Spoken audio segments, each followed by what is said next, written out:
నేను అనుకుంటాను, నేను ఆరోగ్యంగా ఉన్నాను, రోజు ఎక్సర్సైజ్ చేస్తుంటాను, యాక్టివ్గా వెళ్తుంటాను, చాలా హెల్దీ తిండి తింటుంటాను, ఫైబర్ ఫుడ్ తింటుంటాను, అన్ని బ్యాలెన్స్ ఫుడ్ తింటుంటాను, నాకు న్యూట్రిషనిస్ట్ ఉంటాడు, అన్నీ ఉంటాను, నాకే జబ్బు రాదు, నాకెందుకు రాని ఒక భావంతో నేను ఉంటాను. ఎందుకంటే మాకు హెల్దీగా ఉండటం అనేది, హెల్దీగా లీడ్ చేయడం అనేది, నాకు ఏ బ్యాడ్ హ్యాబిట్స్ లేవు. ఎప్పుడైనా సోషల్గా ఫ్రెండ్స్ ఉంటే కనుక వాళ్ళతోటి ఏదో వైన్ లాంటిది ఏదో క్లింగ్ అనిపించడం తప్ప. ఓకే.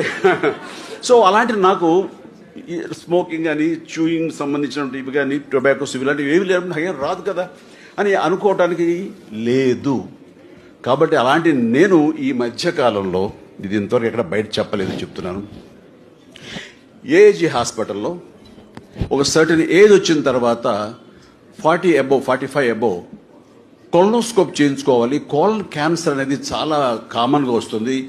అది ఎలాంటి ఇవి ఉండదు, మనం కనిపెట్టడానికి ఎలాంటి ఇది ఉండదు. స్టేజ్ 4కి వెళ్ళిపోయిన తర్వాత, వర్స్ట్ అయిన తర్వాత మాత్రమే మనం దాన్ని గుర్తిస్తాం. ఇందాక ఒక పాపగా రెక్టమ్ అని అన్నారు, అది కూడా దానికి సంబంధించినటువంటిది. సో అలాంటప్పుడు నేను ఎందుకు చేయించుకోకూడదు అని ఒక టైం తీసుకుని నేను నాగేశ్వర రెడ్డి గారి దగ్గరికి వెళ్తే ఆయన కొలనోస్కోప్ చేశారు.